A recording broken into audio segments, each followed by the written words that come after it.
The phone rang once. That's all it took. One call. One voice on the other end of a satellite link crackling through encrypted channels, bouncing off towers across 3 continents. The conversation lasted less than 2 minutes. No threats, no dramatics, just a request, delivered in the kind of tone that made it clear it wasn't really a request at all. Within 72 hours, one of the largest private yachts ever built would be surrounded by law enforcement vessels in 3 different jurisdictions. Crews would be questioned, manifests seized.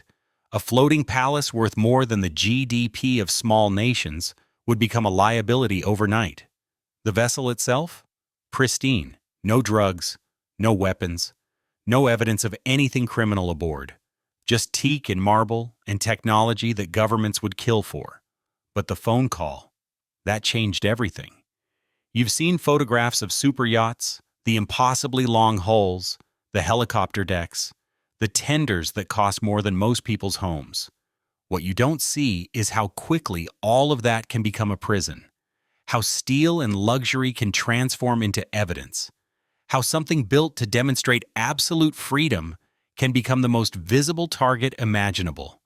This particular yacht had a name that meant moon in Latin. Appropriate, perhaps, remote, beautiful, reflecting light that wasn't its own, and like the moon, it became something people watched from a distance. Something that seemed to pull invisible forces around it, bending trajectories, changing tides. The man who commissioned it didn't just want a yacht, he wanted a statement. Something that would make other billionaires pause, make them recalculate. He'd grown up in a place where statements mattered, where showing strength wasn't arrogance, but survival. Where the weak disappeared and no one asked questions about where they'd gone. He'd learned early that in certain circles, subtlety was mistaken for weakness. That if you had power, you displayed it, not for ego, for protection. The yacht would be that display, a demonstration of resources, of reach, of the kind of money that makes problems dissolve before they fully form. Except this time, the money wouldn't be enough. Walk backward through the story, start at the end, and move toward the beginning. It's the only way to understand how something this large, this expensive, this carefully constructed could become a liability rather than an asset. The final image first. The yacht, motionless in a foreign harbor, not in Monte Carlo or Dubai or any of the usual haunts of the ultra-wealthy, somewhere less glamorous, somewhere officials could control. Armed personnel at every gangway, journalists with telephoto lenses capturing images that would circle the globe within hours. The owner, thousands of miles away, learning about it through channels that had always worked before. Channels that suddenly seemed unreliable, unsure. His hands reportedly didn't shake. People who'd known him for decades said he never showed that kind of vulnerability. But the silence that followed the news stretched longer than usual. The kind of silence that means the calculations are running, variables being tested, outcomes being projected, and every projection led to the same conclusion. The yacht couldn't come home. Now walk it back further, before the seizure, before the call, to the years when the yacht was exactly what it was supposed to be, a masterpiece, a marvel. Quick question while we're here. Where in the world are you watching this from, and what time is it there right now? I'm always curious to know. And if you're enjoying these deep investigations into luxury yachts and the families behind them, a like really helps. And subscribing means you won't miss the next story. Drop a comment and let me know which yacht you want explored next. The numbers alone told a partial story, 115 meters. In a world where superyachts were measured in feet, this one demanded the metric system. 377 feet didn't carry the same weight as 115 meters. The European measurement felt more serious, more substantial. $360 million. That was the reported construction cost. Not the asking price if it ever went to market. Not the eventual resale value. The actual cost to build it from nothing, to transform engineering drawings and steel plates into something that could cross oceans. Break that number down. 360 million, divided by the roughly 4 years of construction. 90 million per year. 7.5 million per month. Nearly $250,000 every single day, including weekends and holidays, for 4 straight years. 50 crew members, not passengers, not guests. The permanent staff required to operate a vessel this complex. 50 salaries, 50 personalities, 50 people whose job was to make the owner's experience seamless, invisible, perfect. The yacht had 9 decks. Most people counting from photographs got to 7 and stopped. They missed the 2 below the waterline, the ones no guest ever saw, where the engines lived, where the stabilizers and generators and water purification systems and waste management and fuel tanks occupied space that, if you calculated the square footage at marina real estate prices, would make you nauseous. 24 guest suites, each one larger than the average apartment in the city where the yacht was built. Each with its own bathroom finished in marble sourced from quarries that had supplied Roman emperors. Each with automated curtains, climate control that could be adjusted to within half a degree, and entertainment systems that cost more than luxury automobiles. The master suite occupied an entire deck, not just the bedroom, the entire deck. Owner's quarters, they called it. Private office, private lounge, private outdoor space. Bathrooms plural. His and hers, even though she rarely came aboard. Too much ocean, she said. Too much distance from the things that mattered to her. He never asked what those things were. Probably because he already knew. And knowing meant acknowledging that all this steel and technology and craftsmanship, couldn't give him the one thing he'd actually wanted. But we're getting ahead of ourselves. Back to the numbers. 2 swimming pools. 1 on the main deck, conventional. 1 on the upper deck that could transform into a helipad. The engineering required to make that work, to build a pool that could drain and cover itself, whose surface could support the weight of a helicopter. That alone was a feat worth studying. The pool held 30,000 gallons. When it drained, that water had to go somewhere. The system that managed this, that prevented any disruption to the yacht's stability, occupied a room 3 decks below that looked like something from a power plant. 6 tenders. Small boats, relatively speaking. The largest was 40 feet long. It had its own crew, its own maintenance schedule. It cost $8 million. It was used perhaps a dozen times per year. The yearly operating cost. Here the numbers became almost abstract. $30 million. Every year. Not to build anything new, not to add features, just to keep it running.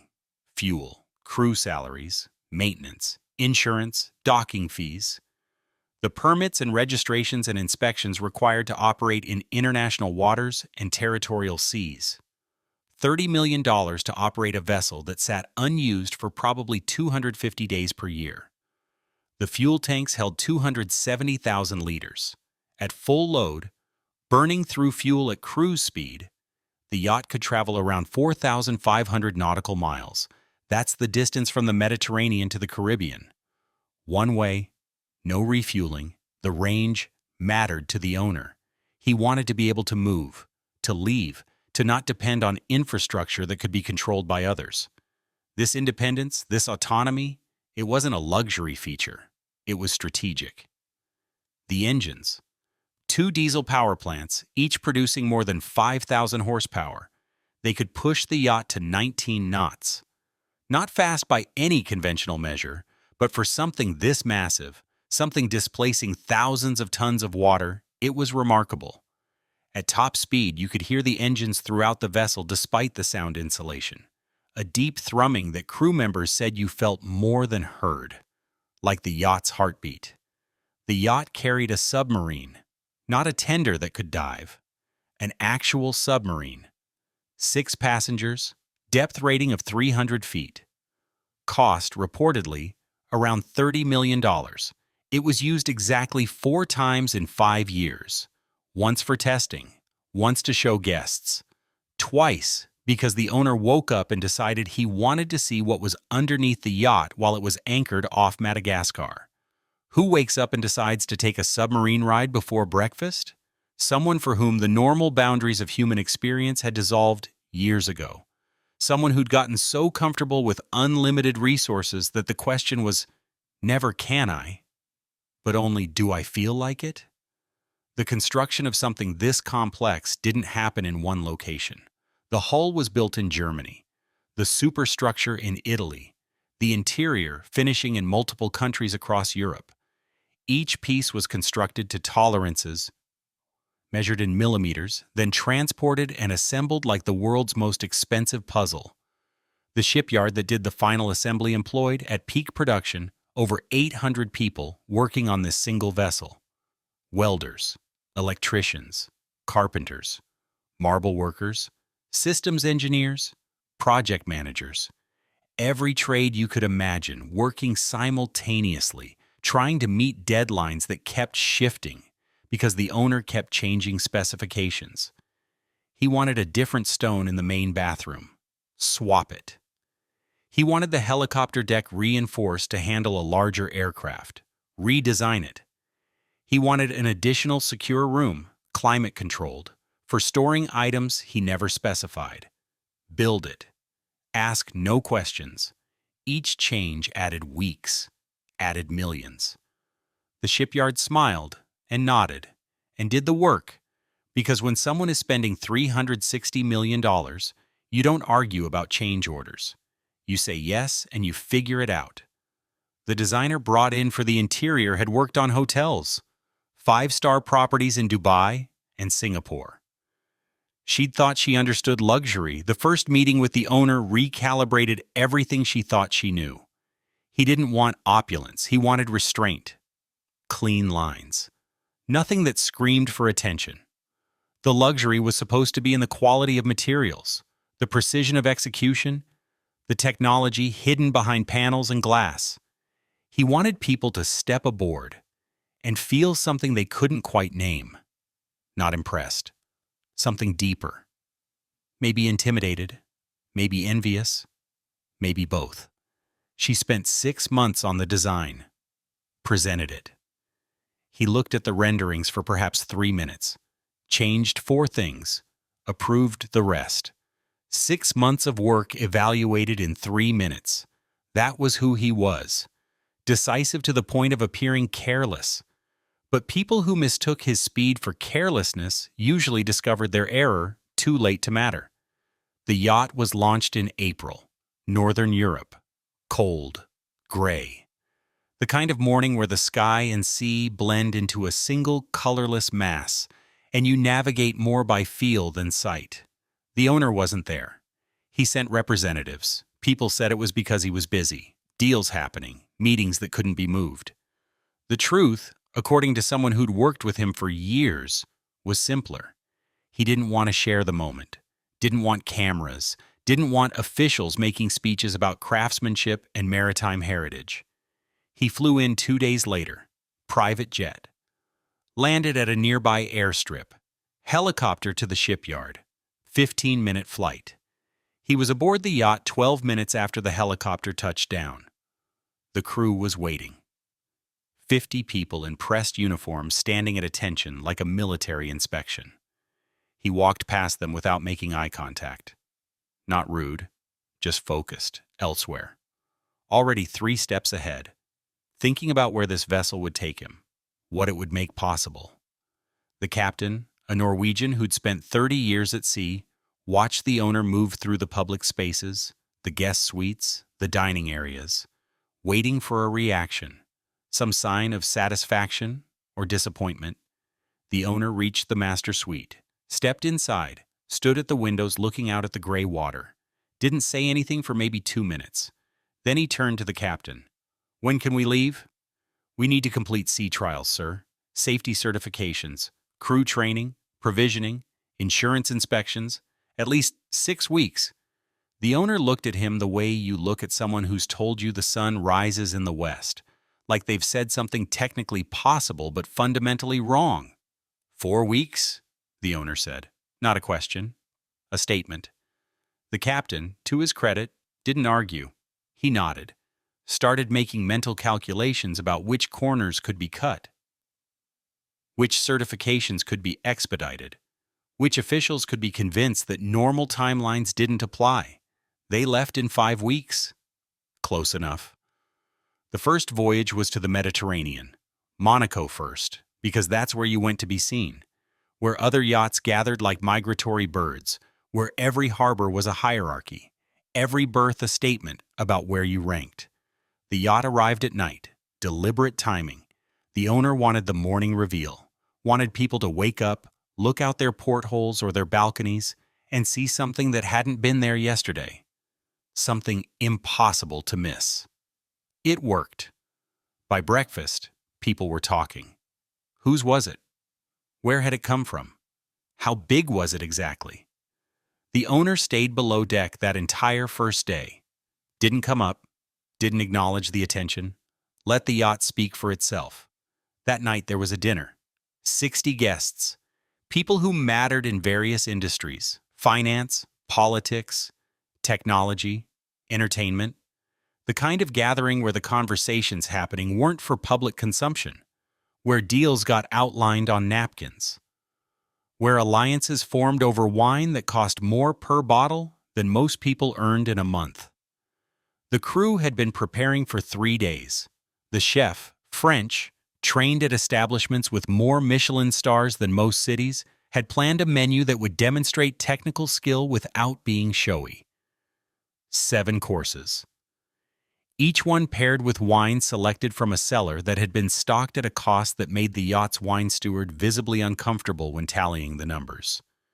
The dining room could seat 70. Long table, custom-built, single piece of wood.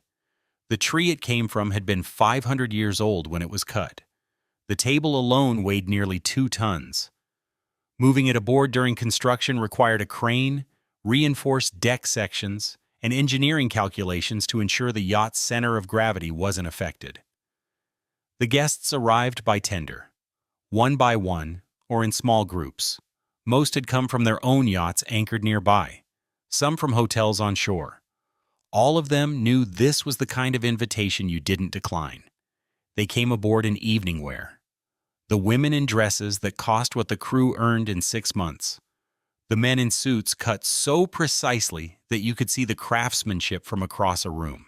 Everyone performing wealth. Everyone watching everyone else perform it too. The owner greeted each guest personally. Handshakes. Brief conversations. He remembered names. Remembered details from previous meetings. Asked about children. Business ventures. Projects he shouldn't have known about unless he'd been paying very close attention. People noticed this. The attention. The recall. It was flattering and unsettling in equal measure. Flattering because everyone wants to be remembered. Unsettling because it meant he was always gathering information, always cataloging, always building a map of who owed whom, who needed what, where pressure could be applied. The dinner itself was theater. Courses appeared with precise timing. Wine flowed. Conversation stayed carefully away from anything too substantive. Not yet. That would come later. For now, this was about establishing atmosphere. About demonstrating that resources existed at a level where a 60-person dinner was merely Tuesday. One guest, a Russian oligarch who'd made his fortune in aluminum, later told an associate that the meal made him uncomfortable. Not because of the food or the service, because of the precision. Everything too perfect, too controlled. Like the entire evening was a demonstration of power disguised as hospitality. He wasn't wrong. After dinner, the owner invited a smaller group to the upper deck. 20 people. The real conversations could begin. They stood under lights strung between railings, the Mediterranean dark around them, except for the lights of Monaco pulsing against the hillside. Someone lit a cigar, the smell of expensive tobacco mixing with salt air. This was where business happened, where a mining executive casually mentioned challenges in Kazakhstan, where a government minister offhandedly noted that certain regulations might be open to interpretation, where the owner listened more than he spoke, asking questions that seemed innocent but weren't. The crew, trained to be invisible, circulated with drinks. They heard everything. They were supposed to hear nothing. That was the arrangement. See, hear, remember nothing. Your paycheck depended on amnesia. One stewardess, Philippine, sending money home to 3 children being raised by her sister, later said the conversations that night made her skin crawl. Not because they were explicitly criminal, but because of how casually enormous sums of money were discussed. How borders and laws were treated as suggestions. How human consequences were absent from calculations about profit and loss. She lasted another 8 months before quitting. Went back to Manila. Got a job at a hotel for a quarter of what the yacht paid. Slept better. The yacht stayed in Monaco for a week. During that time, the owner met with people who didn't appear on any guest list. People who came aboard after dark. Who left before sunrise. The captain, when asked years later, said he learned not to pay attention to those visits. Not his concern. His job was navigation and safety. Everything else was above his pay grade. From Monaco, the yacht moved to Sardinia, then Croatia, then Malta, tracing a circuit around the Mediterranean that the ultra-wealthy had been following for decades. Each stop was similar: arriving, being noticed, hosting dinners, meetings, departing. But the yacht itself, the physical vessel, was becoming something more than transportation. It was becoming a tool. A neutral space where conversations could happen that would be too risky elsewhere. No national jurisdiction when you're in international waters. No bugs, no surveillance, no records beyond what the owner chose to keep. Governments paid attention to this, not immediately, but gradually. Intelligence services started noting which yachts were being used for what purposes, started tracking movements, started wondering what was being discussed in those floating conference rooms. The owner knew they were watching, probably counted on it. If you're going to operate at a certain level, being watched is inevitable. The skill is in knowing when they're watching and giving them just enough to satisfy curiosity without revealing anything that matters. The crew learned the rhythms. 3 days of preparation for an event. The event itself, 2 days of cleanup and recovery, then movement to the next location. Every crossing was an opportunity for maintenance, for the engineers to access systems that couldn't be touched while guests were aboard, for the exterior crew to polish and paint and repair the small damages that salt and sun inflicted constantly. Maintaining a yacht this size was like maintaining a small city, systems breaking down, parts wearing out, technology becoming obsolete faster than you could install it. The chief engineer kept a list of items that needed attention. The list never got shorter. You'd check off 3 things and 5 more would appear. He'd worked on commercial ships before. Container vessels. Tankers. He thought he understood maritime engineering. The yacht taught him that luxury engineering was its own discipline. On a commercial ship, if something breaks, you fix it efficiently. On a yacht like this, if something breaks, you fix it invisibly. No noise, no disruption. The owner should never know there was a problem, which meant that half the engineering work happened at night, after the owner was asleep, after guests were gone. The crew moving through the vessel like ghosts, replacing pumps, rewiring systems, fixing things that had been working fine yesterday but might fail tomorrow. The stress of this, the constant pressure to maintain perfection, broke people. Crew turnover on luxury yachts was brutal. 6 months was average. A year was impressive. 3 years meant you were either incredibly resilient or incredibly numb. The yacht had been operating for about 18 months when the first real problem emerged. Not mechanical, political. The owner's business interests were vast. energy, steel, manufacturing, media, across multiple countries. Some of those interests were beginning to create complications. In one country, a company he controlled was accused of violating environmental regulations. In another, labor disputes at a factory he owned turned violent. In a third, questions were being raised about how certain contracts had been awarded. None of this was unusual. When you operate at that scale, friction is constant. Lawsuits, investigations, media scrutiny. You budget for it the way you budget for office supplies. But this time, the friction was coordinating. Different investigations in different countries starting to share information. Journalists comparing notes. Patterns becoming visible. The owner responded the way he always had. Lawyers, public relations, strategic donations to the right causes, meetings with officials who could make problems slow down or disappear. It had always worked before. The yacht, during this period, became even more useful, a place to meet with people who could help. A demonstration that whoever was causing problems, they hadn't actually damaged anything that mattered. Look, the yacht is still here, still operating, still hosting dinners. There was a party in Saint-Tropez. August, high season. Every berth filled with vessels worth hundreds of millions. Competitive display, taken to levels that would be comical if the numbers weren't real. The owner invited 300 people, not for dinner, for a party, music, dancing, open bars, the kind of event where the goal was spectacle, not intimacy. The crew spent a week preparing, extra staff brought in, security contracted, local police notified, and compensated for their cooperation.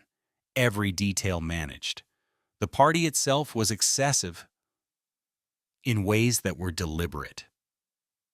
Ice sculptures that melted under Mediterranean heat, flower arrangements that would be thrown away the next morning, food prepared by chefs flown in from 3 different countries, fireworks launched from a barge at midnight. The cost of the party exceeded what most people would earn in their entire lives. The owner approved the budget without looking at the final number. But underneath the spectacle, something was shifting. People who came to that party later said the atmosphere felt off, too forced, like everyone was working too hard to prove they were having a good time. One guest, a banker from London, said he watched the owner that night and saw something he'd never seen before. Distraction. The owner was physically present but mentally elsewhere, going through motions, smiling at the right moments, but not there. Not really. The banker wondered if the rumors were true, the investigations, the pressure, the suggestion that certain governments were no longer willing to look the other way. 3 weeks after that party, the phone call happened. We don't know who made it. Not for certain. Government official, most likely. High enough rank to make the call meaningful.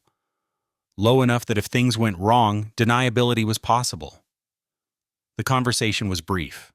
A request framed as friendly advice. It would be better if the yacht avoided certain ports.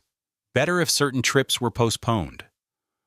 Better if the owner understood that the relationship between his business interests and certain governments was under review.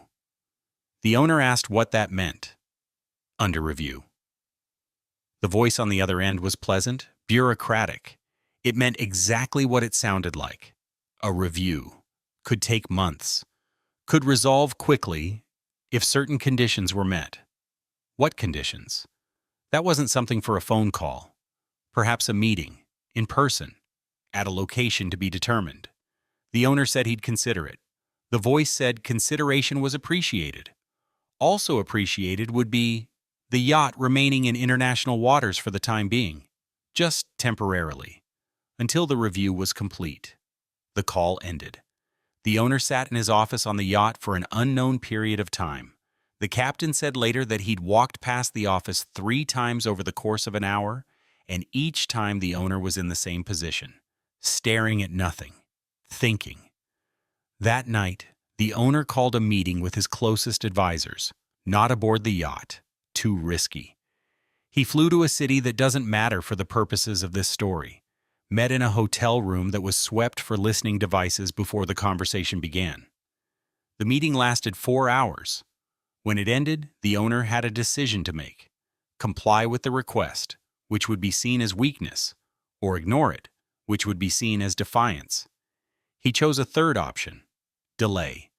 Move the yacht constantly. Keep it in international waters as requested, but make it difficult to track. Demonstrate technical compliance while making it clear he wasn't intimidated. For 3 months, the yacht never stayed in one place for more than 72 hours. The crew was exhausted. Constant movement meant constant work. Navigation. Maintenance. Provisioning became complicated when you couldn't predict where you'd be next week. The owner barely came aboard during this period. Too visible. Too easy to track. He managed his businesses from land, using secure communications, trusting people he'd trusted for years. Some of those people, it turned out, had made their own calculations about the future, about whether staying loyal was the smart play. Information started leaking. Financial records, communications, details about transactions that were supposed to be confidential, not massive leaks. Not everything at once. Just enough to keep investigations active. Just enough to make the pressure increase. The owner knew what was happening. Betrayal wasn't surprising. It was inevitable when circumstances shifted. People protected themselves. It was rational. What bothered him wasn't the betrayal. It was the coordination, the timing.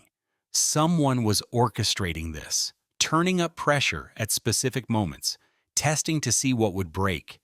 The yacht, during this time, became a liability, too visible, too expensive, too connected to an image of power that was becoming problematic. Advisors suggested selling it, quietly, through intermediaries. Get the asset off the books before it became a target. The owner refused. Selling would be surrender. Admission that the pressure was working. Instead, he moved the yacht to the Middle East, Dubai. Fewer questions there, different relationships, different leverage. The yacht stayed in Dubai for 6 weeks. During that time, meetings happened. New arrangements were discussed. Money moved between accounts in ways that left no obvious trail. The owner thought he'd bought time, bought space to maneuver. He was wrong.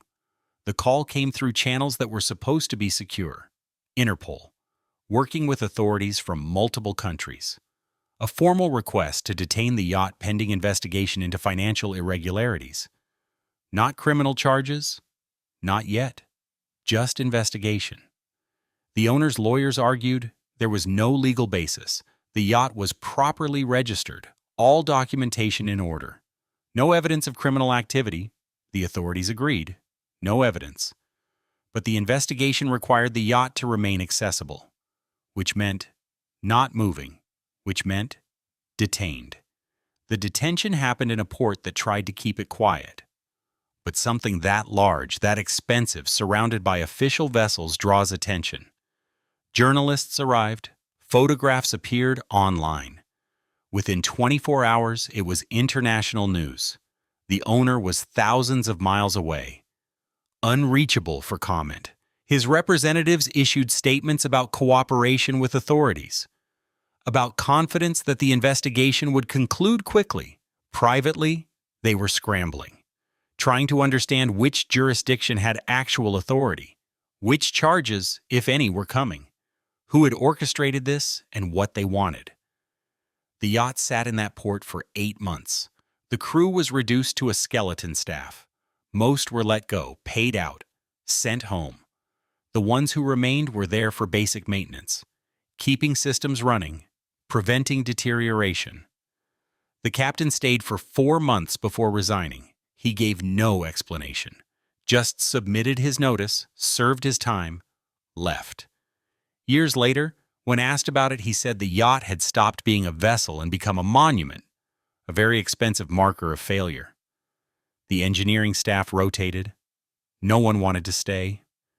Being associated with a detained yacht didn't help your career.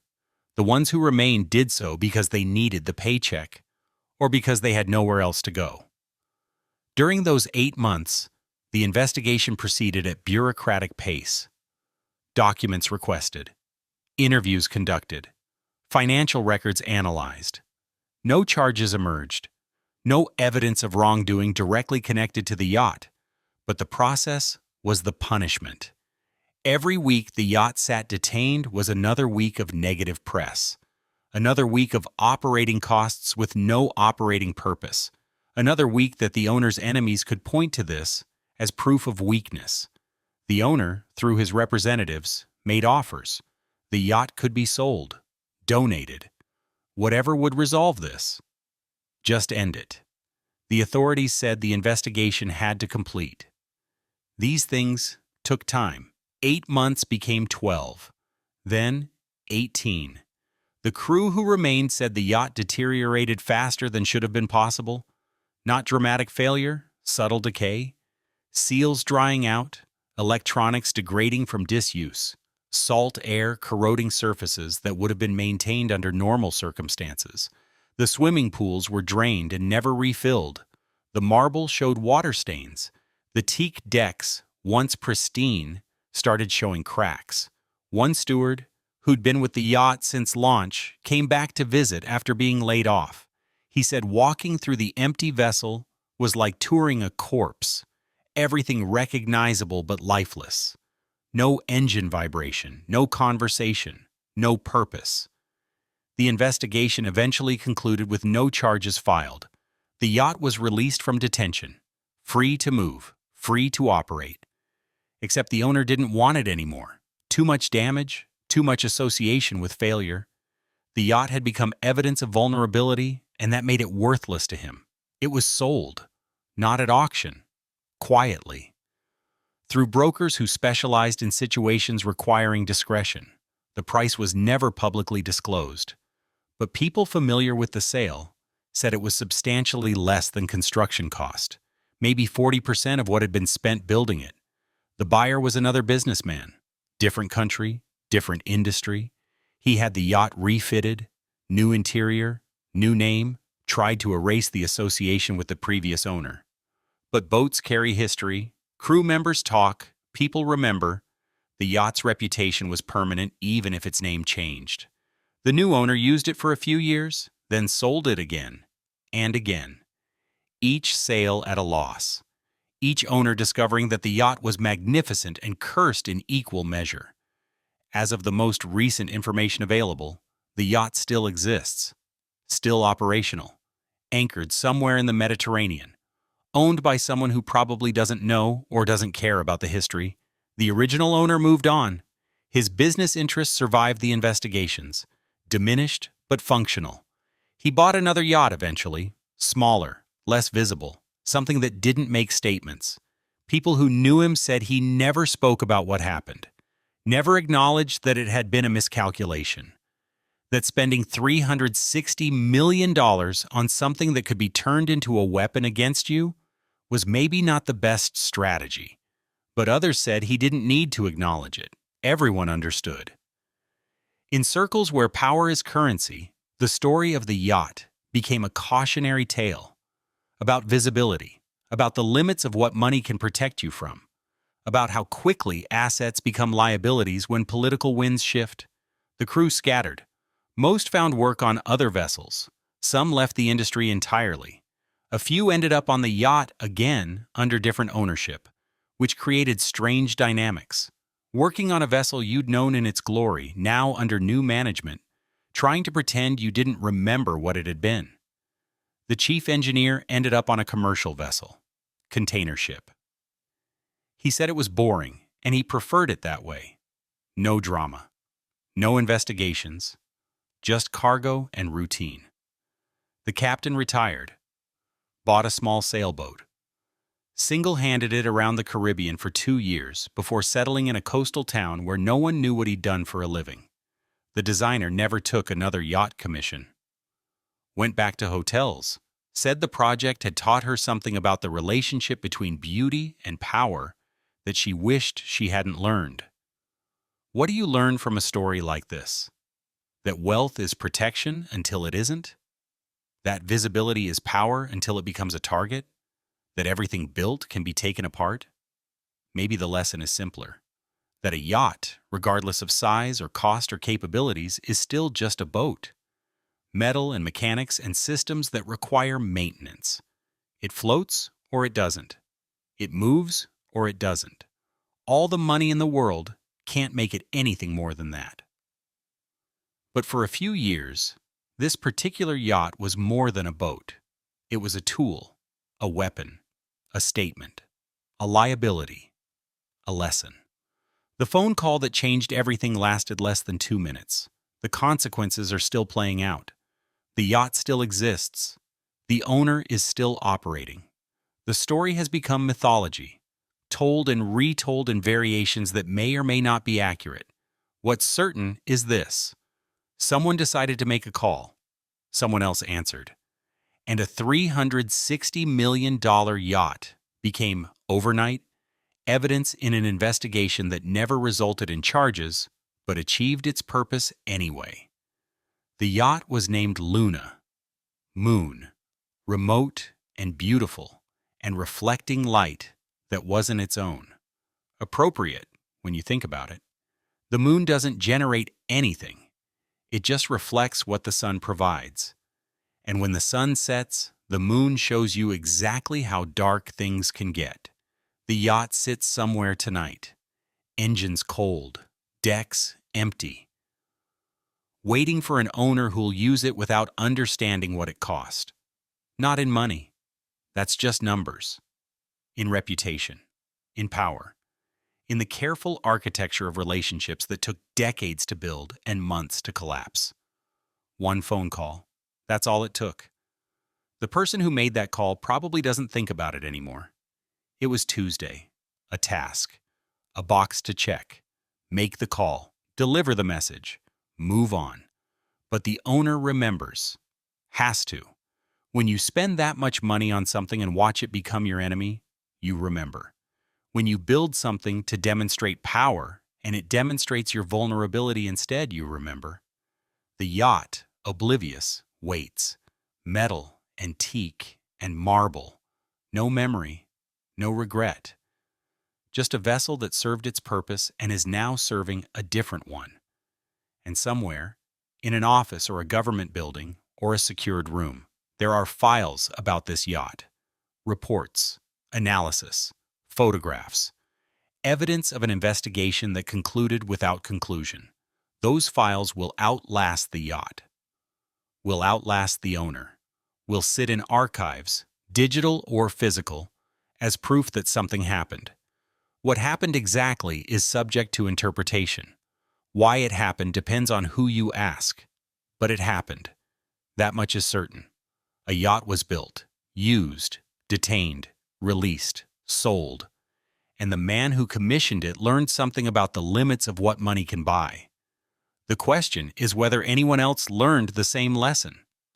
Whether the next person, spending hundreds of millions on a floating palace, stops to consider what that palace could become if circumstances change, if political winds shift, if someone decides to make a phone call.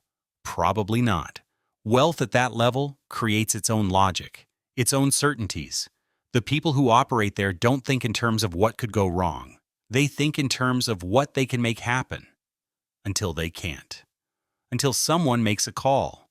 Until a yacht becomes a prison, becomes a headline, becomes a story, people tell to explain how power works and how it doesn't. Luna, the moon, still up there, still reflecting, still beautiful and remote and indifferent to everything happening below. The yacht carries that name in memory, if not in registration. Carries it the way scars carry their origins, visible if you know where to look, invisible if you don't, and the Mediterranean keeps moving. Tides unaffected by human drama, salt air corroding metal regardless of how much that metal cost, waves that don't care about investigations or phone calls or lessons that should have been learned. The yacht is just another object in all that vastness, floating, for now. Until it doesn't. Until it becomes something else? until someone decides it's worth more in pieces than as a whole. But tonight, somewhere, it sits at anchor. Lights on, maybe? Or dark. Crew aboard, or skeleton staff, or empty, just waiting. The way expensive things wait when their purpose has been served and their owners have moved on, and their stories have been told, and all that remains is the slow work of time, turning everything back into the elements it came from. One phone call changed everything. The call is over. The consequences remain,